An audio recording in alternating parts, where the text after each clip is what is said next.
Y yo me pregunto, Alfredo, al momento de darte la bienvenida a tu casa, Conexión Global RD, Venezuela, ¿qué tenemos de Venezuela? Porque no es que no hemos cogido con Venezuela, es que hay que enfocarse en Venezuela.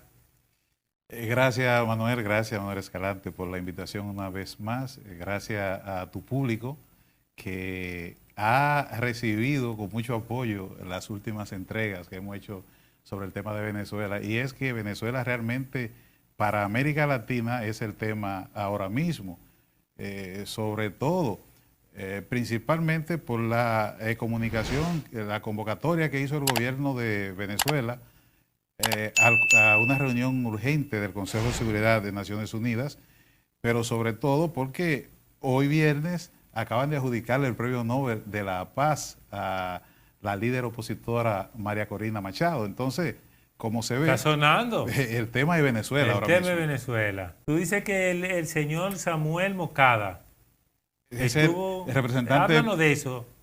Bueno, sí, sí. Ese señor Moncada es el representante permanente de Venezuela ante las Naciones Unidas y se convocó una reunión de urgencia del Consejo de Seguridad ante lo que Venezuela considera señas inminentes, señales racionales de que podría haber una invasión a Venezuela en el corto tiempo. Eso lo dicen las autoridades venezolanas, por lo cual ha convocado una reunión del Consejo de Seguridad de urgencia. El Consejo de Seguridad de Naciones Unidas en esta ocasión, en este mes, ocupa su presidencia rotatoria Rusia. Qué Por, sí, coincidencia. por quienes han visto, han dado apoyo a la preocupación de Venezuela y esperamos que en estos próximos días pues se celebre la reunión, porque ellos, según las palabras textualmente del embajador Moncada, parecería inminente una invasión o un ataque directo de Estados Unidos a Venezuela. Recuerden que hemos hablado de que Estados Unidos, el gobierno de Estados Unidos tiene frente a costas de Venezuela parqueado en aguas internacionales 8 navíos militares. Tiene un submarino de ataque rápido de propulsión nuclear y tiene estacionado en la isla de Vieques, en Puerto Rico, donde tiene una base militar, 10 aviones F-35, que es el avión más moderno que tienen las Fuerzas Armadas de Estados Unidos. Pero además se conoció en esta semana de que la cantidad de efectivos, que eran alrededor de 4.500, habían sido aumentados a 5 de 10.000 hombres. Pero además, el presidente de Estados Unidos, Donald Trump, habló de la posibilidad, dejó abierta la posibilidad de una posible incursión en tierra en lo que él llamó para poder combatir a estos grupos delictivos, los grupos de narcotraficantes que se adentran por tierra y que, según la propia palabra del presidente de Estados Unidos, Donald Trump, están bombardeando drogas a la juventud en Estados Unidos. O sea que él insiste en que su motivo principal de estar en las costas venezolanas y demás es por eso. Bueno, en palabra del representante permanente de Venezuela ante Naciones Unidas y del propio representante de Rusia ante Naciones Unidas, el señor Basilic, que es el representante permanente de Rusia ante Naciones Unidas y que ocupa la presidencia del Consejo de Seguridad en esta ocasión. Dice, el representante de Venezuela dijo que Estados Unidos se estaba valiendo de excusas para justificar su presencia y un posible ataque a Venezuela, diciendo que el narcotráfico afecta a Venezuela, a Estados Unidos y que es un problema de seguridad nacional. Algo que también dijo que se habían ya atacado cerca de 5 lanchas con cerca de 21 muertos, sin embargo, de estas personas no se había presentado nombre ni nada, y a lo que el representante permanente de Rusia ante las Naciones Unidas, Vasily Nebenza, dijo que si Estados Unidos llegara a atacar Venezuela, que se ven las señales en esa línea, Entonces esto vendría a confirmar ciertamente que el Caribe es, o América Latina en extensión, es el patio trasero de Estados Unidos. Como se ve, parecería ser que tanto en Rusia como en Venezuela comprenden la gravedad de la situación y ven detalles preocupantes de la posibilidad de que Estados Unidos pudiese intervenir de manera directa en el territorio venezolano. También estuvimos viendo unas informaciones respecto a la visita de Donald Trump como una base de militares que saben lo que se está preparando como para esos fines, en caso de que se dé. Bueno, el más importante el día pasado que el presidente, no el presidente, el secretario de Guerra, El secretario de Guerra. tuvo una reunión con el alto mando, y Donald Trump también, donde en esta reunión se habló de que Estados Unidos debía de olvidarse de ser políticamente correcto y ganar guerras, y que los militares ya se acabó de andar, tenían que estar en forma, militares barrigones, por decirlo así gráficamente, y que se acabó eso de fardas en el ejército de Estados Unidos. Eso no se iba a tolerar. Fue un mensaje que fue muy chocante para algunos, muy radical. Sí, desde el punto de vista de lo que han sido las instituciones estadounidenses. Pero esto va a consono con las políticas instauradas o que defiende la derecha. En ese sentido, hay que entender que hay un partido en el poder diametralmente opuesto a los demócratas, que responden más a lo liberal. Entonces, mirándolo desde ese punto de vista, todo esto podría sumarse a la campaña de presión psicológica que hay en el Caribe desde hace ya más de 6 semanas. Algunos estudiosos del tema nos preguntamos hasta cuándo durará esto. Recuerda que hace unas cuantas semanas que estuvimos por acá, más de 3 semanas, dijimos que en ese momento no veíamos condiciones para una invasión a Venezuela, mientras todos hablaban de que era inminente la invasión. De hecho, muchos le pusieron fecha de dentro de una semana en esa época. Ahí están en la plataforma de Conexión Global, están esas entrevistas que tú nos hicieras, donde nosotros no estábamos en esa línea de que había una invasión directa de Estados Unidos en esa semana pasada. Y la realidad lo ha mostrado. Y en los próximos días inmediatos, sí. ¿no? En lo que ahora cambia es porque ahora es precisamente el representante permanente de Venezuela en Naciones Unidas, el señor Samuel Moncada, que plantea la preocupación de ellos de que las señas que hay son de que podría haber un ataque inminente, y le ha apoyado el representante permanente de Rusia ante las Naciones Unidas, y quien es ahora el presidente del Consejo de las Naciones Unidas, el señor Vasily Nevensa. Entonces esto ya es muy preocupante y hay que tomar atención, porque son las propias autoridades de Venezuela y su mayor valedor, uno de sus mayores valedores, que es Rusia, quienes están confirmando que racionalmente hay mucha posibilidad de que en el corto plazo pudiese haber una invasión de Estados Unidos o un ataque directo de Estados Unidos a Venezuela, sobre todo tomando en consideración la declaración del presidente de Estados Unidos, Donald Trump, de que podrían atacarse elementos de los narcos grupos en tierra. Y a propósito, ¿qué ha dicho Trump y su equipo? ¿Qué respuesta le ha dado? En ningún momento, porque hay un detalle, la Casa Blanca en ningún momento ha dicho que va a invadir a Venezuela ni que va a tomar medida directa contra Venezuela. Hasta este momento, lo que la Casa Blanca ha permanecido diciendo es que esas fuerzas militares desplazadas es precisamente para combatir al narcotráfico, para combatir las drogas que están ingresando a Estados Unidos, para combatir el fentanilo, todo esto. De hecho, las embarcaciones que han sido, las lanchas que han sido destruidas, precisamente se ha justificado porque eran precisamente, transportaban sustancias psicotrópicas. Y en ese sentido, pues desde el punto de vista de la seguridad nacional, eso le da potestad para atacarlo. Sobre todo que ahora se han declarado estos grupos como grupos combatientes armados.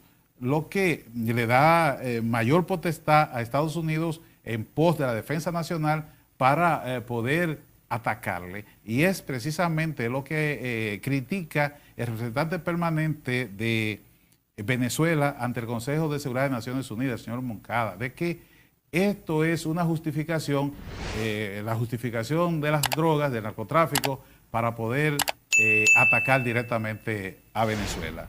Lo que ahora se suma precisamente a el reconocimiento que hace el Comité del Premio Nobel, que acaba de otorgarle el Premio Nobel de la Paz a la líder opositora María Corina Machado. Vamos a una pausa comercial.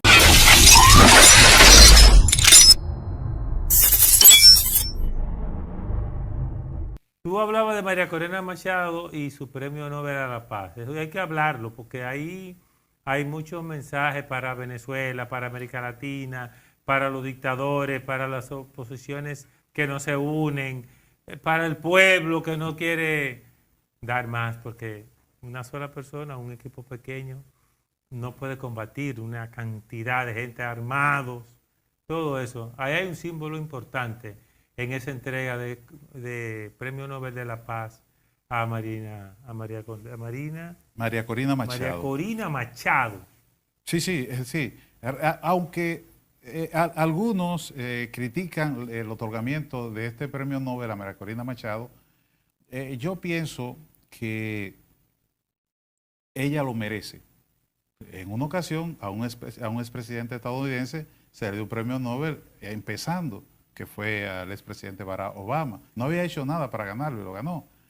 Sin embargo, María Corina sí lo ha hecho. María Corina, y precisamente el Comité de Oslo lo reconoce cuando dice que por su lucha incesante por promover la democracia y sobre todo por su apoyo decidido, su lucha decidida para la transición a la democracia desde una dictadura. Esto no es fácil y todo por medio pacífico. Luchar contra un régimen autoritario como el de Venezuela, que tiene el control de todo dentro de ese territorio, eso no es fácil. Entonces, María Corina, por medios pacíficos, ha protestado. Y María Corina no es una improvisada que viene desde ahorita, no. Podemos escarbar en su historia desde por allá, del 2002, incluso fue legisladora. Y siendo Chávez presidente, ella le hizo frente a Chávez, hablando de los derechos, del abuso a los derechos humanos, de la corrupción y todo eso. Es clásico un video donde Chávez le dice que águila no discute con mosca. O sea, de una manera tanto, ella no se inmutó, ella siguió exigiéndole ahí en la asamblea. Luego sabemos todo lo que pasó, que la sacaron, la sacaron de la asamblea, luego vinieron las próximas elecciones, la del ahora 2023, cuando la inhabilitan. Ella va a una primaria, gana la primaria abrumadoramente, mayoritariamente, pero como la inhabilitan, legalmente no podía ser candidata.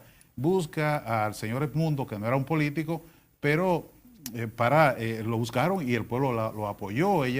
Él, el candidato, y ella, la lideresa, la líder de ese partido, y eso, de la oposición, eso la llevó a un sitial muy alto, mandó un mensaje a esa población desesperada. E incluso luego acusaron a todos los dirigentes de terroristas y lo excarcelaron. Ella tuvo que irse en enero pasado a la clandestinidad y desde entonces está en la clandestinidad porque recibió amenazas de muerte contra suya. Sus 3 hijos, hubo que sacarlos de Venezuela por seguridad. Entonces, si ella no es merecedora de un premio Nobel de la Paz, veamos entonces quién es, porque no es solo porque usted media en una guerra, que es como muchos dicen que el premio Nobel de la Paz había quedado solo a Donald Trump, pero se olvidan de que el premio Nobel tiene unos principios, tiene unos principios rectores.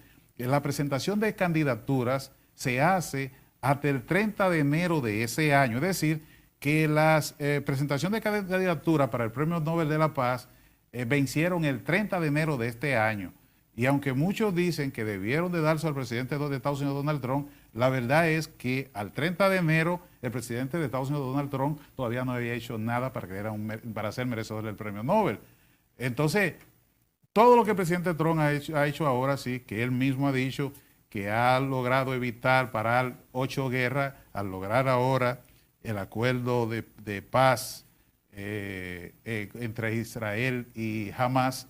Bueno, esas acciones que son muy positivas le hacen merecedor, pero para el próximo año, porque se pueden presentar candidaturas hasta el 30 de enero del año 2026, lo que lo pondría en el carril de adentro para ganar el Nobel del año 2026. Quede claro, no estamos diciendo que no lo merece, dijimos que lo merece, pero él abarcaría este periodo del 2025 para ser validado para competir para el año 2026. Está bien claro que lo que se está premiando ahora es todas las acciones desarrolladas a lo largo de 2024 y en ese sentido creo que María Corina Machado ha dado un gran ejemplo, le ha llevado esperanza al pueblo venezolano por medios pacíficos, que es lo que se premia con este gran premio, porque cuando la academia decide otorgarle ese premio a ella en un momento tan difícil que vienen de haberle arrebatado un triunfo a la oposición y con un régimen que ahora mismo parecería estar muy fortalecido en toda Venezuela, no en lo internacional, pero sí en toda Venezuela, entonces se le estaría mandando un mensaje simbólico de esperanza y de resistencia precisamente a ese pueblo venezolano que está recibiendo estos embates, a los de dentro de Venezuela y los que están en la diáspora, que salieron precisamente presionados por la crisis económica y de seguridad que acogota a aquel querido pueblo hermano, Escalante.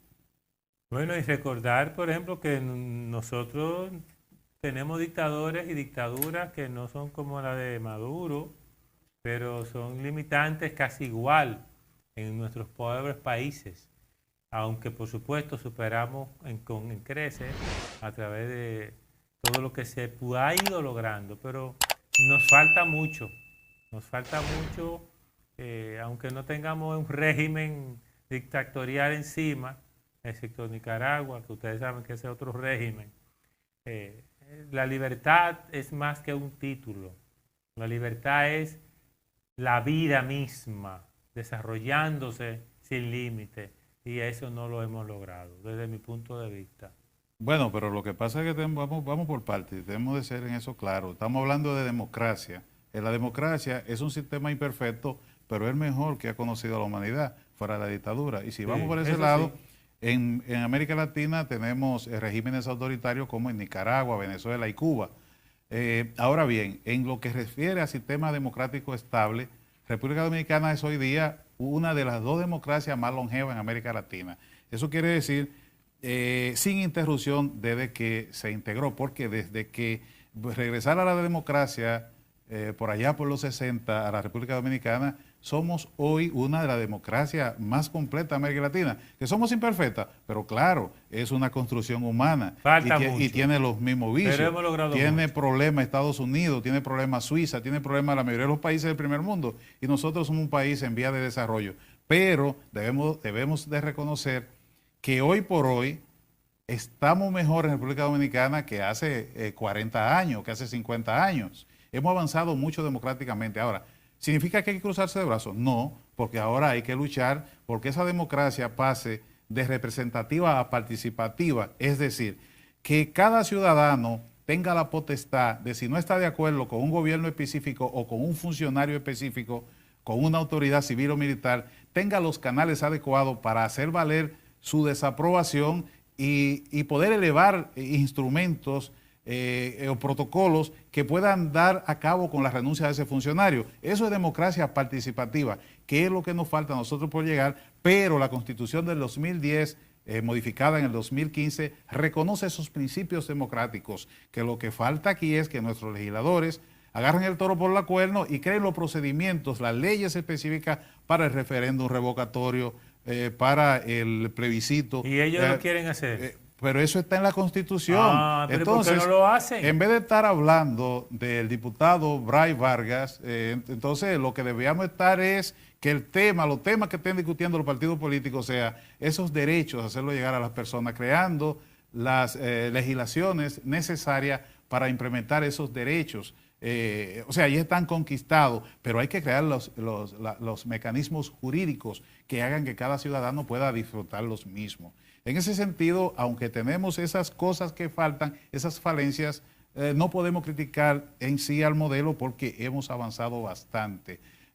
Nuestra economía es una de las que más crece en América Latina. Entonces, ¿qué es lo que nos falta? Bueno, la distribución de ese crecimiento, buscar fórmulas de beneficia que permita hacer una distribución equitativa de ese crecimiento económico que hemos tenido por más de 40 años. Y terminar con fortalecer el sistema de justicia. Porque ese no es un problema de la democracia, ese es un problema de la ciudadanía, de los ciudadanos, que no hemos sido capaces de demandar esas necesidades que tenemos, porque muchas veces nos conformamos con migajas y canonjías. Lo que pasa es que todavía entendemos que ese sistema que va a resolver. Los mismos que nos roban no van a dejar de robar, porque como dice Alfredo, somos nosotros que tenemos que ponernos los pantalones y reclamar y exigir y no descansar hasta que tengamos un sistema que funcione. ¿Cuándo funciona? Cuando se deje de robar, ya, por ahí se logra mucho. Bueno, yo pienso que la ciudadanía y nuestros políticos tienen un ejemplo ahí al frente, que es Venezuela, Nicaragua y Cuba. O sea, porque a veces no defendemos la democracia porque nada más vemos la cosa negativa que tiene la democracia. Hay que ver la positiva. Solo cuando se pierde la democracia, los ciudadanos se dan cuenta de la importancia que tiene. Por ejemplo, hoy en Cuba, en Venezuela, en Nicaragua, sus ciudadanos desearían la democracia. Nosotros la tenemos y muchos ciudadanos no la valoramos porque la mayoría de los dominicanos, ya hoy la población, no vivió los rigores de una dictadura. Y fíjate que aparecen ilusos, ignorantes por ahí, deseando que volviera a la dictadura porque no saben lo que es vivir en un régimen de oprobio. Según los resultados de las últimas encuestas, ya de elecciones antepasadas, el 62% le da igual quien gane. Le da igual quien gane. Ese es un problema grave. Ese es un problema grave. Y ya tuviste los resultados últimos de las elecciones. Así es. Por ejemplo, entonces, fíjate que ahí en Venezuela, por ejemplo... La gente no cree en democracia, definitivamente. La gente cree en libertad, pero no la relaciona. ¿Entiendes? Lo que pasa es que los derechos, porque la libertad es una palabra muy amplia. Muy amplia. Hay que ver a dónde quiere llegar, porque la gente tiende a confundir libertad con libertinaje. Mira, en Venezuela, cuando era el presidente Chávez, nadie pone en duda las elecciones, se hicieron muchísimas elecciones, pero que se haga elecciones no es una democracia. No. Tú tienes, es que se respeten los resultados. Democracia no es solo votar. No. Es precisamente los derechos humanos, los derechos fundamentales, ¿verdad? Pero sobre todo las conquistas sociales. Entonces, si tú no tienes respeto a los derechos humanos, si tú no puedes competir, si tú no puedes hacer, sino que tiene un control central desde el Estado, eso no es democracia, aunque tú ganes 20 o 30 elecciones. Ya, para nosotros democracia es poder votar, imagínense, y cada vez votan menos, porque está demostrado que la mayoría de los que votan han ido dejando de votar. Busca los resultados, es fácil. Junta Central Electoral, resultado de las elecciones del año 2020, 2024, 2016, búsquese esos 12 años y usted va a ver lo que usted va a encontrar ahí. Es la forma en la que el pueblo está hablando. Vamos a cruzar los dedos que ellos no encuentren otras formas de hablar. Volvemos en breve.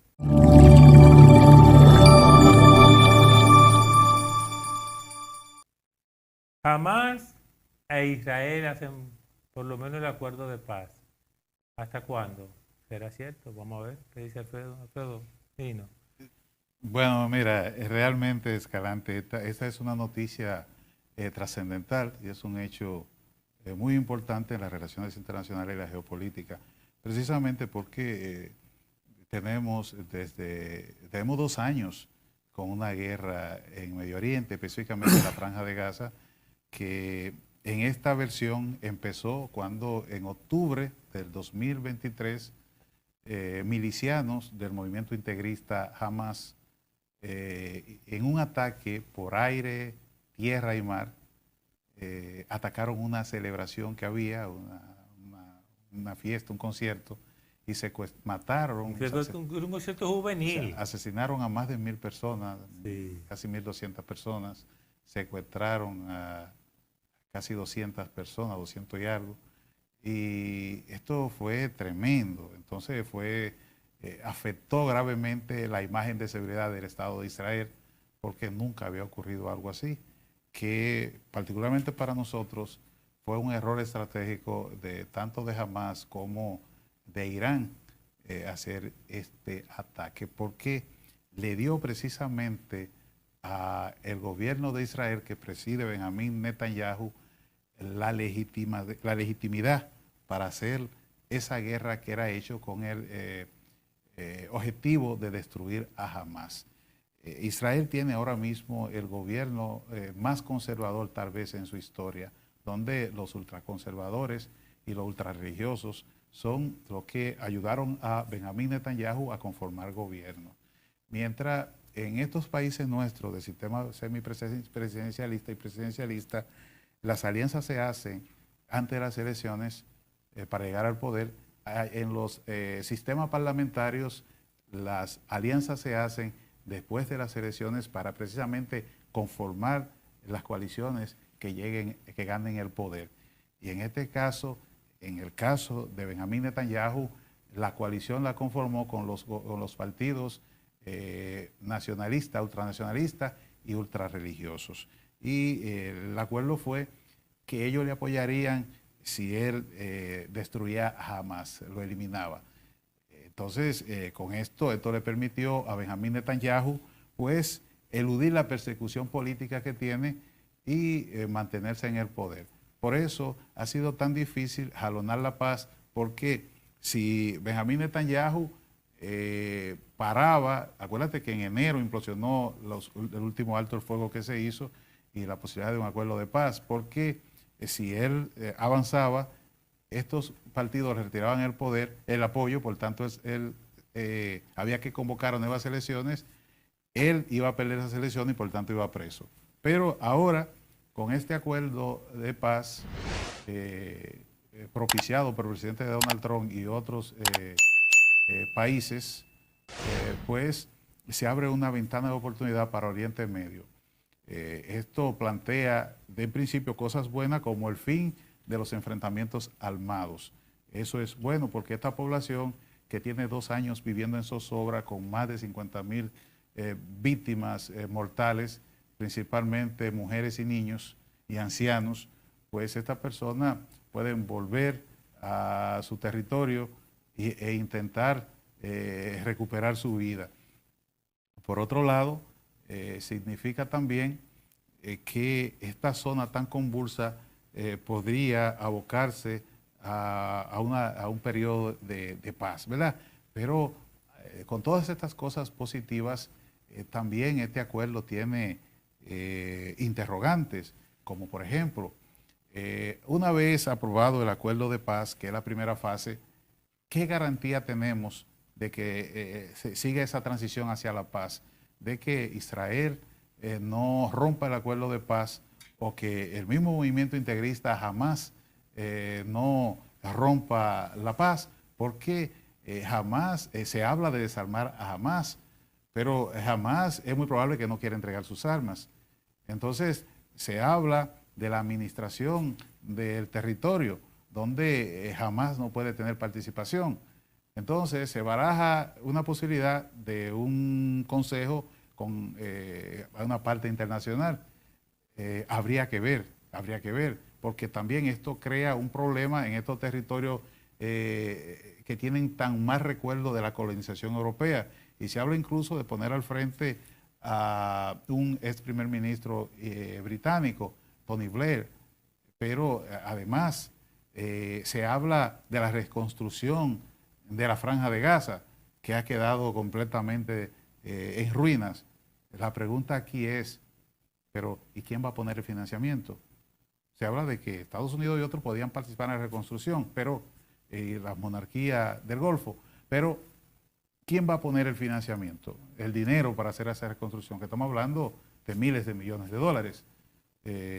Son de las cosas que dejan a uno con mucha preocupación, sin quitarle mérito que tal vez desde la firma de los acuerdos de Oslo, por allá por el 90, por 1990, que zanjaron la solución de dos estados, tal vez este sea el acuerdo más importante que haya firmado el Estado de Israel con algún grupo palestino, en este caso la organización integrista Hamas, pero que también hay interrogantes, porque según los acuerdos, los milicianos de Hamas que quieran quedarse en Gaza deberían de poner las armas, y los que no, pues tendrían que salir. Pero esto es un poco, queda en el aire, porque sabemos que los que se vayan podrían ser víctimas de cacería y ser localizados donde quiera que estén y eliminarlos. Igual, milicianos que queden allí en la Franja de Gaza podrían ser ubicados y también eliminados. Tenemos ejemplos, como el caso de Colombia, que luego de lograrse el acuerdo de paz con la guerrilla, ¿sí? Después de haberse logrado el acuerdo de paz, muchos de estos dirigentes fueron perseguidos y asesinados. Estamos hablando de más de 150 personas que fueron perseguidas y asesinadas, como si fuera una campaña sistémica.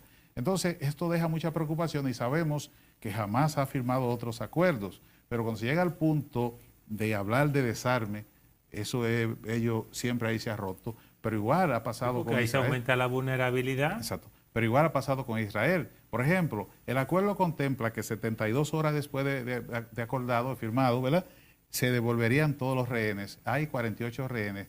Son 47 de lo que tomaron en el 23, pero hay uno que es de un soldado de 23 años que murió hace unos años en cautiverio y que se deberían devolver junto con estos 47, pero de ellos hay, me parece que son 25 fallecidos. Bueno, habría que devolver los cadáveres y entonces serían entre los cadáveres de los fallecidos y los vivos, estamos hablando de 48 personas. Entonces, jamás tendría a las 72 horas que entregarlos todos. E Israel se compromete a liberar a cerca de 300 prisioneros, entre ellos condenados a cadena perpetua que hay en Israel, que eran militantes de Hamas, y liberar más de 1.200 civiles que están prisioneros. La preocupación aquí, la interrogante es, ¿cumplirá Israel con eso? ¿Los devolverá a esos prisioneros? Esas son de las cosas que no se habla en el acuerdo y que te dicen que esa primera parte está muy bien, pero que habrá que seguir en los detalles pequeños de otros puntos que son claves, porque si no se ve así, entonces, más que un acuerdo que lleve a la paz, este acuerdo firmado entre el Estado de Israel y el movimiento integrista Hamas no sería más, vendría a no ser más que un enunciado de intenciones, de buenas intenciones. Y el mundo está esperando precisamente que no sea eso, sino que la paz llegue a aquel lugar. Algo que es conveniente para los países árabes, para los países musulmanes, pero sobre todo para Estados Unidos, que tiene que atender a sus intereses al interés nacional, su rivalidad con China. Y esto, estar deteniéndose en esto, le hace perder mucho tiempo, le podría estar empleando en la consecución de sus objetivos nacionales. Y esto, pues, sería muy importante, no solo para estos actores, sino para el mundo, que esta paz se materializara. Vimos con mucha satisfacción el comunicado de la presidencia, donde el presidente Luis Abinader de República Dominicana alaba la consecución de este acuerdo y exhorta a las partes a ahondar más, a caminar más en el establecimiento de la paz en esta zona, que sería, como dije previamente, muy importante para el mundo, Escalante, porque ya con estos conflictos que tenemos, la guerra en Europa del Este, la guerra en Ucrania, Gaza, otros conflictos que hay por ahí, puntos de contacto, como tenemos el de la reciente guerra, si se puede llamar así, entre Pakistán e India, que realmente la paró Donald Trump, pero tenemos un enfrentamiento viejo que hay entre Azerbaiyán y Armenia, que precisamente también Donald Trump logró un acuerdo para hacer un corredor hacia Najicheván, y de una manera detuvo ese conflicto, un conflicto que viene desde la época, desde anterior a la Unión Soviética. Ese es el conflicto por Artsaj, allá, o Nagorno-Karabaj, como le llaman otros, que ha envuelto a Armenia y Azerbaiyán desde mucho antes de existir la Unión Soviética. Y otros conflictos como el que se está manifestando ahora mismo en Libia, en Sudán, son muchos puntos calientes. Siria, que está saliendo de un conflicto, pero que está gateando hacia la estabilidad. Y hay muchas cosas todavía que habría que ver cómo se van dando para ver cómo se llega a la anhelada paz. ¿Por qué es tan vulnerable la paz? Bueno, mezcla de tribu, mezcla de origen, ¿qué es lo que está? ¿Es de origen el problema? Bueno, mira, las personas hablamos de paz. ¿O es que no hemos entendido qué es la paz realmente? Porque lo que pasa es que la paz, como la gente la define, es un ideal. La paz no es la ausencia de conflicto, porque el ser humano, por convivencia, tiene conflicto. El conflicto es inherente al ser humano. Siempre que haya un grupo poblacional humano, habrá conflictos. Ahora, una cosa es que esos conflictos no se diriman, y otra cosa es cuando tú tienes una autoridad o una organización que puede dirimir esos conflictos. Ahí entramos a Naciones Unidas. Muchas personas critican hoy Naciones Unidas porque cuando evalúan a los estados, lo hacen desde el punto de vista de qué estado cumple el ordenamiento internacional y qué estado no. Y no puede ser así, porque Naciones Unidas es un resultado de los estados, y los estados están conformados por humanos, y los grupos poblacionales humanos tienen conflictos, porque el conflicto es connatural al ser humano. Entonces, estos organismos son las expresiones de esos grupos poblacionales humanos, son las expresiones de esos estados. Por tanto, esas mismas debilidades y falencias que hay en los estados, la hay en Naciones Unidas, donde los países grandes, las naciones poderosas, son las que tienen el poder de veto. Las 5 potencias que ganaron la Segunda Guerra Mundial: Estados Unidos, Reino Unido, Francia, China y Rusia. Entonces, hoy, por ejemplo, hay países como Alemania, que es la locomotora de Europa, aunque ahora mismo tiene problemas serios, o Brasil en Sudamérica, que es un gigante poderoso, y no son miembros del Consejo de Seguridad, o India, que ha tenido un desarrollo descomunal. Entonces, esos países no tienen posibilidad de ser miembros del Consejo de Seguridad de Naciones Unidas. Entonces, todo esto es parte de eso. Cuando hablamos, entonces, cuando tú me dices de paz, habría que ver paz. Pero paz no es la ausencia de conflicto. Ahora, si vamos al ideal de paz, de que no haya nada, eso no es posible. Porque el ser humano, el conflicto es connatural a él. Es inherente. Sí. Entonces, y cuando no tiene conflicto con otro, lo tiene consigo mismo. Bueno, entonces, y además, ahora mismo muchas personas dicen Naciones Unidas no sirve. Pero no sirve Naciones Unidas, yo creo que sí sirve. Lo que pasa es que... ¿Tú te imaginas el mundo de hoy sin Naciones Unidas? Ahí voy. Pero lo que pasa es que cuando la gente habla de Naciones Unidas, las personas tienden a pensar que la Organización de Naciones Unidas es solo la Asamblea General de Naciones Unidas, que se celebra cada año, y el Consejo de Seguridad de Naciones Unidas, que es el organismo que se encarga de mantener la seguridad y la paz internacionales. Entonces las personas piensan que eso, pero Naciones Unidas es un sistema que tiene más cosas.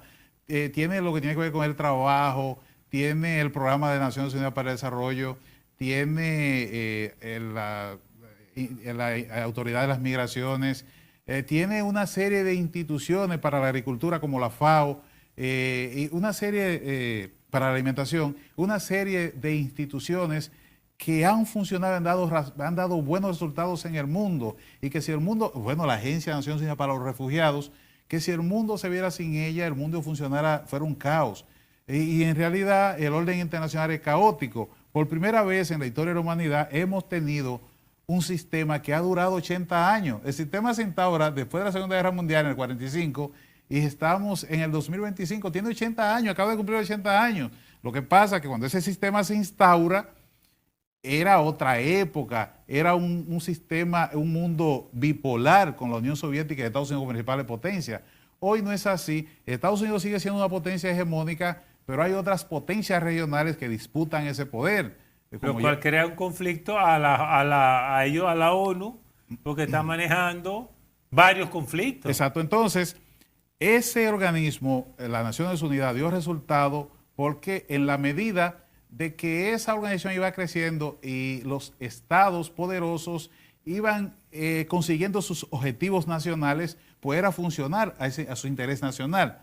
Pero en la medida en que Naciones Unidas ha dejado de ir dando la posibilidad de que cada estado de esos principales cumpla sus objetivos sin problema, lo que afecta a su interés nacional. Porque los hijos maduran. Sí, en esa misma medida le han ido retirando su apoyo. Entonces, lo que usted ve hoy no es un Trump, no es Putin solo, ni es Benjamín Netanyahu, que Trump dice que la ONU no sirve y que él mismo ha tenido que estar resolviendo guerra. No son solo ellos. En el mundo entero hay cada vez más.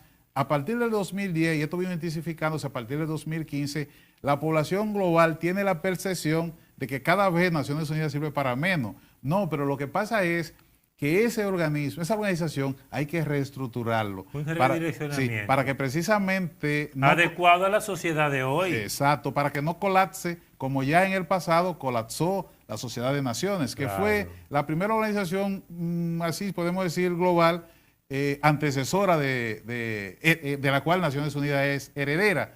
Es necesario que la gente lo vea así, que las personas lo perciban, que la paz no es la ausencia de conflicto y que los organismos internacionales no son la panacea, sino que son el reflejo precisamente de las personas que conformamos los estados, y esos mismos estados conforman esos organismos multilaterales.